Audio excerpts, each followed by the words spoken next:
전 세계 국가들 중에서 강대국이라고 불리는 나라들이 있습니다.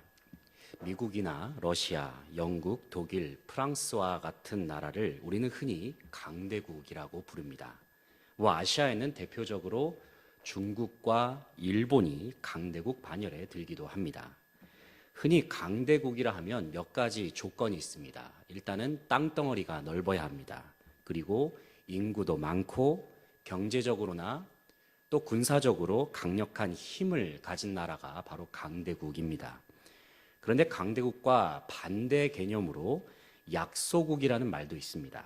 이 말은 인구도 적고 영토도 작고 경제적으로나 군사적으로 힘이 약한 나라를 지칭할 때 약소국이라고 말합니다. 중동의 팔레스타인 지역에 이스라엘이라는 나라가 있습니다. 이스라엘을 구성하는 대부분의 그 인종은 유대인입니다. 그리고 인구는 약 900만 명 정도 된다고 합니다. 이스라엘의 영토는 그렇게 크진 않습니다. 우리나라의 강원도 정도 되는 그 정도의 크기가 바로 이스라엘의 땅 넓이입니다. 그런데 우리는 이스라엘의 영토가 작다고 해서 그들을 약소국이라고 부르지는 않습니다. 왜냐하면 이스라엘은 작지만 매우 강력한 힘을 가지고 있는 나라이기 때문입니다. 우리가 잘 알고 있듯이 전체 노벨상 수상자들 중에서 약 25% 정도가 유대인이라고 합니다. 그만큼 이스라엘에는 뛰어난 인재들이 많이 있습니다. 게다가 그들은 최첨단 무기와 또 다량의 핵무기도 보유하고 있다고 합니다. 그만큼 이스라엘의 군사력은 거의 세계적인 수준이라고 할 수가 있겠습니다. 그리고 세계 최강의 정보기관으로 불리는 모사드라는 기관을 들어보셨는지 모르겠는데, 이 모사드라고 하는 이 엄청난 정보기관을 보유하고 있는 나라가 바로 이스라엘입니다. 분명 이스라엘은 인구가 적은 나라입니다. 영토의 크기도 작습니다. 하지만 그들이 가지고 있는 힘만큼은 아주 강력합니다. 그래서 이스라엘과 같이 작지만 강한 나라를 가리켜서 보통은 이 강대국보다도 또 약소국도 아니라 강소국이라는 그러한 용어를 쓴다고 합니다. 저는 오늘 본 말씀에 등장하는 빌라델비아 교회가 바로 강소국과도 같은 교회라고 생각합니다.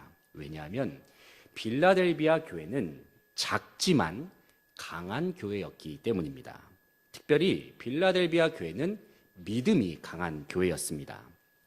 사실 일반적으로 많은 사람들이 어떤 교회를 평가할 때는 교회의 교인이 얼마나 모이는지, 그리고 교회 규모가 얼마나 큰지, 교회 건물에 얼마나 많은 좋은 시설들이 들어섰는지, 그러한 기준으로 교회를 평가할 때가 많이 있습니다. 그래서 요즘은 교인이 많이 모이고 규모도 어느 정도 되면서 또 좋은 시설이나 좋은 프로그램을 갖춘 그러한 대형 교회로 교인들이 몰리는 현상도 종종 볼 수가 있습니다.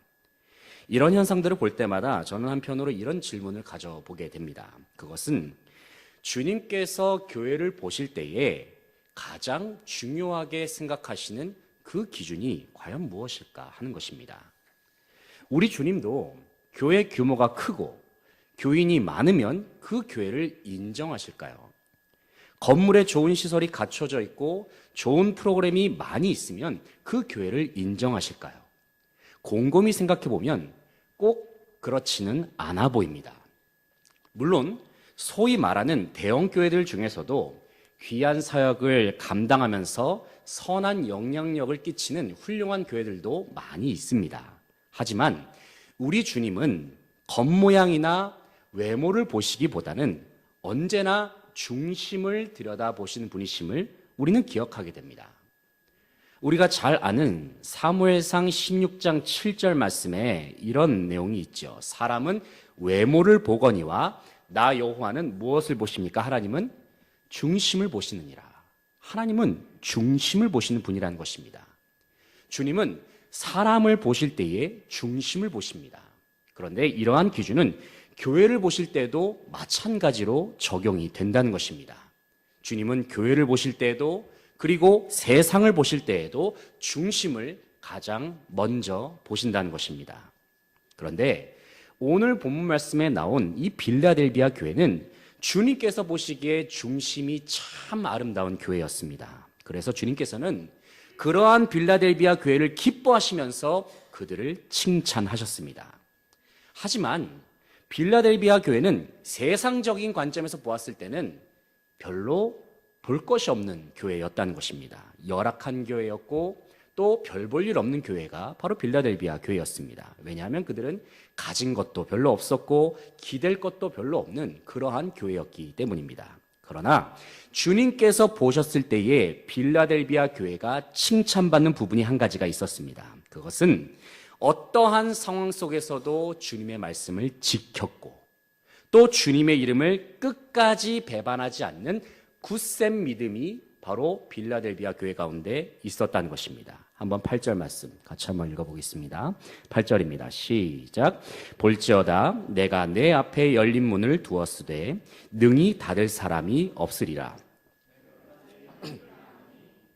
작은 능력을 가지고서도 내 말을 지키며 내 이름을 배반하지 아니하였도다. 아멘.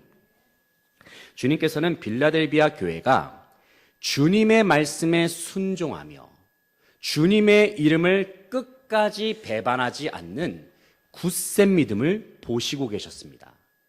8절의 마지막 부분에 보게 되면은 빌라델비아 교회가 주님의 이름을 끝까지 배반하지 아니하였다 말씀하십니다. 이 말씀이 무슨 의미냐면은 당시의 교회 가운데 이 밀려들어왔던 수많은 공격과 박해와 핍박으로부터 그들은 자기들의 믿음을 지켰다는 것입니다. 한마디로 말해서 빌라델비아 교회뿐만 아니라 당시의 초대교회의 모든 교회의 상황이 마찬가지였죠. 항상 순교를 각오하면서 신앙생활을 했던 그러한 모습이 바로 빌라델비아 교회 가운데 있었던 것입니다. 그런데 항상 주님을 섬기는 일에 있어서 목숨까지 내어놓는 그러한 심정으로 순교를 각오해야 하는 그러한 상황 속에서도 주님의 말씀에 순종하는 삶을 살았던 교회가 바로 빌라델비아 교회였다는 것입니다. 요즘 우리들이 살아가는 시대는 어떻습니까? 사실 오늘날은 그 옛날 초대교회 때의 상황처럼 굳이 순교를 각오해야 하는 그러한 심정으로 신앙생활을 하는 그러한 시대는 아닌 것 같습니다. 적어도 우리나라에서 교회에 다닌다는 이유로 돌에 맞는 경우는 없지 않습니까? 혹시 교회에 다녀서 길거리에서 혹시 사람들한테 돌질을 당해보신 그런 경험이 있으신 분 한번 손 들어보시겠습니까? 여기에는 한 분도 안 계시는 것 같군요. 아니면 교회를 다닌다고 해서 우리가 뭐 공개 처형을 당한다거나 뭐 십자가에 못 박힌다거나 뭐 그러한 일들이 오늘날에는 없지 않습니까? 하지만 그럼에도 불구하고 이 시대의 교회 속에는 여전히 어려움이 존재하고 있음을 보게 됩니다.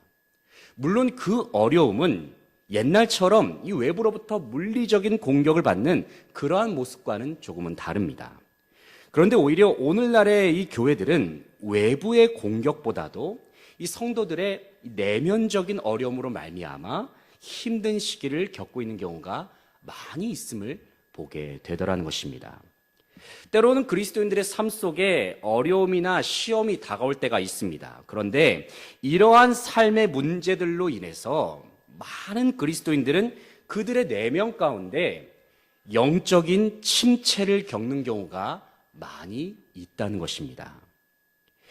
흔히 많은 성도님들은 이렇게 소망을 합니다. 예수님을 잘 믿어서 언제나 행복했으면 좋겠다. 나의 믿음 생활은 언제나 기쁨과 즐거움이 넘쳐났으면 좋겠다. 예수님을 잘 믿어서 항상 좋은 일만 가득했으면 좋겠다. 그러한 바람과 소망을 갖습니다. 물론 이러한 바람은 목회자인 저 역시 다르지 않습니다. 그런데 막상 예수님을 믿었는데 여전히 삶의 고난은 떠나지 않고 여전히 깨어진 인간관계는 회복되지 않고 있고 여전히 내 모습, 내 성품, 내 마음이 더 나아지지 않는 모습을 우리가 보게 될 때에 많은 그리스도인들이 이 부분에서 자괴감을 느끼는 경우도 있고 또 침체된 마음을 느끼는 경우도 있더란 것입니다. 그런데 이러한 생활이 지속되다 보면 어느새 신앙인의 마음속에는 의심과 회의감이 싹트고 영적인 침체의 길을 걷기 시작한다는 것입니다. 그리고 심한 경우에는 믿음의 자리에서 아예 떠나버리는 그러한 모습도 볼 때가 있습니다. 이런저런 이유로 교회를 나가지 않는 그리스도인들 가리켜서 요즘은 뭐라고 부르는지 아십니까? 가나안 성도라고 혹시 들어보셨습니까? 가나안 성도. 이 가나안 성도가 무슨 말이냐면은 가나안을 한번 거꾸로 말해 보십시오. 뭐죠? 안 나갑니다. 교회에 안 나가는 성도가 가나안 성도라는 겁니다. 그런데 이러한 가나안 성도가 오늘날에 그렇게도 많이 있다는 사실입니다. 바로 이 영적인 침체 증상 때문에 말입니다. 이 영국의 위대한 설교가인 마틴 로이드 존스 목사님은 그분의 책 중에 영적 침체라는 책이 있습니다. 그 책에서 이런 말씀을 하셨습니다. 그것은 이러한 그리스도인들의 영적인 침체 증상은 아주 흔한 증상이다. 그렇게 말씀하셨다는 것입니다. 그리고 성경을 읽어보게 되면은 여러 성경 인물들의 그 삶 속에서도 영적인 침체 그러한 증상들을 많이 발견할 수가 있음을 지적하고 있습니다. 하지만 이 책에서 말하는 것은 뭐냐면은 이러한 영적인 침체 증상을 그대로 내버려둬서는 안 된다고 이야기하고 있습니다. 이것은 반드시 극복할 대상이라는 것이죠. 그러면서 그 방법의 핵심에 대해서 로이드 존스 목사님이 뭐라고 얘기하냐면은 그리스도인은 자기 자신을 다스릴 줄 알아야 한다는 것입니다. 그저 자기의 본능의 소리, 자기의 자아가 말하고 있는 그 소리에 귀를 기울일 것이 아니라 나 자신을 다스릴 수 있어야 되고 나 자신을 통제할 수 있어야 한다는 것입니다. 나 자신을 통제하고 장악할 때에 영적인 침체에서 벗어날 수가 있는데 그 구체적인 방법 몇 가지를 이렇게 소개하고 있습니다. 그 내용을 한번 들어보시기 바랍니다. 첫 번째는 이겁니다. 정신과 마음과 의지를 모두 사용해서 균형 잡힌 신앙생활을 하라. 이것이 첫 번째입니다. 그리고 두 번째는 죄 때문에 괴롭더라도 그리스도와의 연합된 관계를 늘 기억하라는 겁니다. 이 죄 때문에 내가 하나님으로부터 멀어졌다는 생각을 끊어버리라는 것입니다. 그것이 우리의 관계에 영향을 미치는 것이 아니라는 것이죠. 왜냐하면 예수님께서 모든 우리의 죄악을 다 담당하셨으니까 그것을 믿고 하나님과의 관계를 굳게 붙잡으라고 말씀하고 있는 것입니다. 셋째는 무작정 기도만 할 것이 아니라 그 기도의 내용에 대해서 한번 생각해 보라는 것입니다. 내 기도가 정말 하나님의 뜻에 부합하는지, 그것이 정말 맞는지 생각해 보라는 것이고요. 네 번째로는 마지막인데요. 과거의 문제로 침체에 빠진 것은 순전히 시간 낭비요 힘의 낭비임을 직시하라.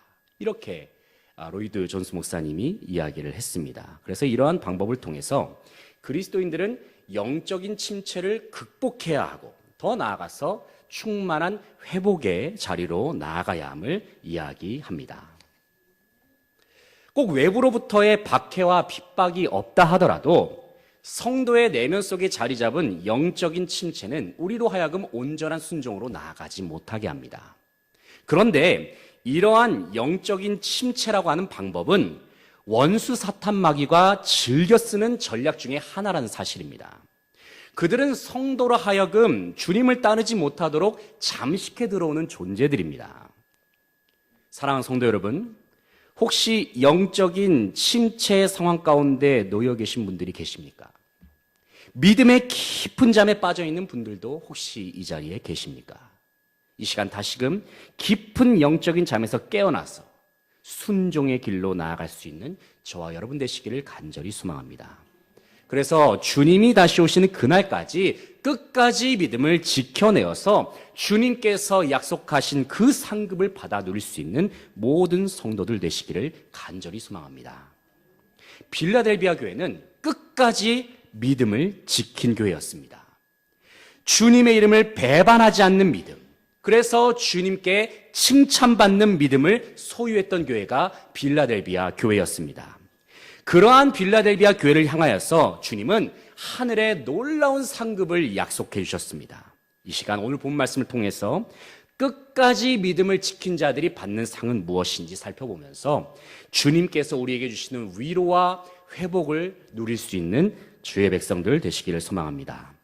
먼저 주님께서는 끝까지 믿음을 지킨 자들에게 열린 문으로 들어가는 은혜를 허락해 주십니다. 이 시간 8절 말씀, 8절 말씀의 상반절까지 한번 읽어보겠습니다. 제가 중간에 끊겠습니다. 8절 한번 읽어보겠습니다. 시작. 볼지어다 내가 내 앞에 열린 문을 두었으되 능히 닫을 사람이 없으리라. 여기까지 읽겠습니다. 능히 닫을 사람이 없으리라. 예수님께서는 빌라델비아 교회에게 열린 문을 두셨다 말씀하셨습니다. 무엇을 향한 열린 문일까요? 바로 영원한 하나님 나라로 들어가는 열린 문을 의미하는 것입니다. 이 말씀은 천국 문을 열고 닫는 열쇠를 가지신 주님께서 친히 하신 말씀이죠. 주님께서 그 문을 활짝 여셨기 때문에 아무도 그 문을 닫을 권리가 없고 능력도 없음을 우리는 기억합니다. 왜냐하면 우리 주님은 영원한 하늘나라의 왕이 되시는 분이시고 주인 되시고 통치자 되시는 분이시기 때문입니다. 사랑하는 성도 여러분, 우리가 주님을 위하여 끝까지 믿음을 지키고 주님을 위하여 애쓰고 수고하면 주님께서는 영원히 닫히지 않는 열린 문을 우리에게 허락하여 주십니다. 이 자리에 함께한 성도 여러분 모두의 삶 속에 주님께서 예비하신 열린 문의 축복이 함께 하시기를 간절히 소망합니다.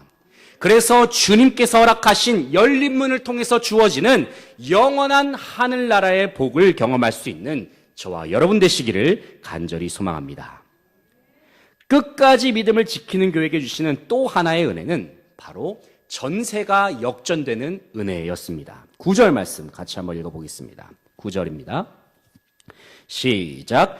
보라 사탄의 회당 곧 자칭 유대인이라 하나 그렇지 아니하고 거짓말하는 자들 중에서 몇을 내게 주어 그들로 와서 내 발 앞에 절하게 하고 내가 너를 사랑하는 줄을 알게 하리라. 아멘. 9절 말씀을 보게 되면은 당시 교회를 핍박하고 공격했던 하나의 집단이 나옵니다. 주님께서는 그들을 가리켜서 사탄의 회당, 자칭 유대인이라 하는 자, 그리고 거짓말하는 자라고 그렇게 표현하고 계십니다. 이들은 빌라델비아 교회를 미혹하였던 존재들입니다. 때로는 거짓 교훈으로 성도들을 뒤흔들기도 했습니다. 어떤 경우에는 극심한 핍박으로 교회를 심하게 공격하기도 했습니다. 그러나 빌라델비아 교회는 흔들리지 않았다는 것입니다. 그들이 강한 능력이 있어서 버틸 수 있었던 것이 아닙니다. 그들이 부요해서 능력이 많아서 버틸 수 있었던 것이 아니라는 것입니다. 빌라델비아 교회가 가지고 있었던 것은 작은 능력에 불과했습니다. 그러나 그들에게는 이러한 박해와 어려움을 이겨낼 수 있는 무언가가 있었습니다. 그것이 무엇이냐면 주님을 향한 굳센 믿음이었다는 것입니다. 그 믿음은 굳건한 반석과도 같았습니다. 강한 믿음이 있었기 때문에 그들은 온갖 공격과 핍박을 버텨내면서 결국에는 승리의 길로 나아갈 수 있었습니다. 바로 이러한 빌라델비아 교회를 향하여서 주님은 약속하셨습니다. 이전에 너희를 핍박했던 사단의 회당들의 무리들로 하여금 너희 발 앞에 오게 해서 엎드려서 절하도록 내가 만들어주겠다. 과거에는 대적들로부터 교회가 공격을 받았던 상황이었습니다. 그러나 주님께서는 그러한 상황을 역전시키셔서 대적들로 하여금 교회 앞에 엎드려서 절하도록 하시겠다는 것입니다. 사랑하는 성도 여러분, 이처럼 우리 주님은 믿음을 지켜낸 자들에게 역전의 은혜를 허락하여 주시는 분이십니다. 힘든 고난의 길을 걸어가시는 성도님 계십니까? 버티는 게 너무나도 힘에 겨워서 너무나도 주님 앞에 하소연하고 싶은 그러한 마음이 드시는 성도님들도 계십니까? 그래도 주님의 귀하신 이름을 위해서라도, 주님의 몸된 교회를 위해서라도 끝까지 믿음을 지켜낼 수 있는 모든 성도님들 되시기를 간절히 소망합니다. 바로 그러한 성도 가운데 주님께서는 전세를 역전시키시는 은혜로 역사하실 줄로 믿습니다. 마지막으로 주님께서는 역전의 은혜를 넘어서 믿음을 지키는 자들의 삶을 최후의 승리의 자리로 인도하여 주십니다. 그 날이 오게 되면 승리한 모든 성도들을 위해서 하늘나라에서는 승리의 시상식이 개최되는 것입니다. 바로 그 시상식에서 주님께서는 믿음의 성도들의 머리에 생명의 면류관을 하나하나 씌워주신다 약속하셨습니다. 한번 이 시간 11절 말씀 같이 한번 읽어보겠습니다. 11절입니다. 시작. 내가 속히 오리니 내가 가진 것을 굳게 잡아 아무도 내 면류관을 빼앗지 못하게 하라. 아멘. 주님께서는 말씀하십니다. 반드시 이 세상에 다시 오실 것을 말씀하셨습니다. 그런데 그때까지 교회가 해야 할 일이 있습니다. 모든 성도들이 해야 할 일이 있는 것입니다. 그것은 교회가 가지고 있는 것을 지키는 것입니다. 그것이 무엇입니까? 바로 주님을 향한 믿음인 것이죠. 주님을 향한 믿음을 굳게 잡는 것입니다. 다시 말해서 주님을 향한 흔들리지 않는 믿음을 계속해서 가지고 있으라는 것입니다. 그래서 최후의 시상식에서 우리가 받았을 면류관을 그 어디에도 빼앗기지 말도록 조심해야 함을 주님께서는 말씀하셨습니다. 사랑하는 성도 여러분, 우리는 다른 것은 몰라도 생명의 면류관만큼은 반드시 지켜내야 합니다. 왜냐하면 지금도 우리의 원수 마귀들은 우리가 받았을 생명의 면류관을 호시탐탐 노리면서 그것을 가로챌 궁리만 하고 있기 때문입니다. 마치 베드로전서 5장 8절의 말씀과 같이 대적마귀는 우는 사자와 같이 삼킬 자를 지금도 찾아다니고 있는 것입니다. 사랑하는 성도 여러분, 이것은 현실입니다. 분명 우리는 이 세상에서 그리스도인으로 살아가지만 여전히 이 세상 속에는 시험과 환난이 도사리고 있음을 우리는 보게 됩니다. 이러한 의미에서 우리가 믿음 생활을 한다는 것은 어쩌면 꽃길을 거시기보다는 가시밭길을 걷는 것과도 같습니다. 고난의 길이라고 하는 것은 언제나 고통을 참아내야 하는 인내가 필요합니다. 그러나 사랑하는 성도 여러분, 두려워하지 마시기 바랍니다. 우리가 걸어가는 믿음의 길, 때로는 힘들고 어려워도 우리 주님이 함께 하시고 지켜주신다 약속하셨습니다. 10절 말씀 같이 한번 읽어보겠습니다. 10절입니다. 시작. 내가 나의 인내의 말씀을 지켰은즉 내가 또한 너희를 지켜 시험의 때를 면하게 하리니 이는 장차 오는 세상에 임하여 땅에 거하는 자들을 시험할 때라. 아멘. 주님께서는 말씀하셨습니다. 이 땅에 살면서 주님 때문에 고난당하는 성도들, 인내하면서 믿음 지키고 순종하는 자들을 주님께서 책임지시고 주님께서 지켜주시겠다 약속하셨습니다. 그래서 마지막 때에 반드시 그들의 머리에 생명의 면류관을 씌워 주실 것임을 말씀하시는 것입니다. 이처럼 주님께서는 믿음을 지킨 교회를 향하여 놀라운 은혜를 예비해 주셨습니다. 그것은 열린 문으로 들어가는 은혜였으며 전세가 역전되는 은혜였고 최후의 승리의 면류관을 받아 쓰는 은혜였습니다.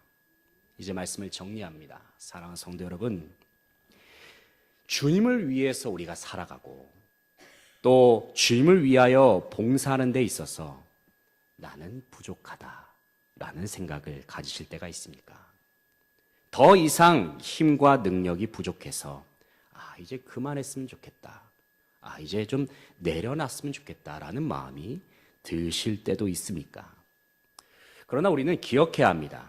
우리가 주님을 위해 살아가는 것, 주님의 몸된 교회를 섬기는 것은 내가 능력이 많아서, 재능이 있어서, 그리고 그럴 만한 자격이 있어서 감당한 것이 아니라는 것입니다. 부족할 수 있습니다. 연약할 수 있습니다. 하지만 주님은 우리의 부족함과 연약함을 결코 책망하지 않으시는 분이십니다. 오히려 주님은 주님을 향한 사랑 없음을 책망하시고 믿음 없음을 안타깝게 여기시는 분이심을 우리는 기억해야 할 것입니다. 사랑하는 성도 여러분, 주님을 사랑하는 마음으로 살아가시기 바랍니다. 주님을 향한 뜨거운 믿음을 가지고 교회를 섬기고 귀한 사명을 감당하시는 저와 여러분 되시기를 소망합니다. 때때로 우리의 삶을 영적 침체로 내몰아가는 삶의 고난이 우리의 삶 속에 다가온다 할지라도 믿음으로 이겨내시기를 소망합니다. 그렇게 이겨낸 자들에게 주님께서는 약속하십니다. 그들로 하여금 하나님 나라의 기둥과 같은 존재로 세워주시겠다 약속하셨습니다. 한번 12절 말씀 같이 한번 읽어보겠습니다. 12절입니다. 시작. 이기는 자는 내 하나님 성전의 기둥이 되게 하리니 그가 결코 다시 나가지 아니하리라. 내가 하나님의 이름과 하나님의 성, 곧 하늘에서 내 하나님께로부터 내려오는 새 예루살렘의 이름과 나의 새 이름을 그의 위에 기록하리라. 아멘. 이 말씀과 같이 이 자리에 함께한 저 여러분 모두가 빌라델비아 교회처럼 하나님께서 기둥과 같이 여기시는 성도들이 되시기를 간절히 소망합니다. 그래서 아름다운 하나님의 나라, 아름다운 주님의 교회를 함께 가꾸고 세워 나아갈 수 있는 저와 여러분 되시기를 간절히 바랍니다. 기도하겠습니다.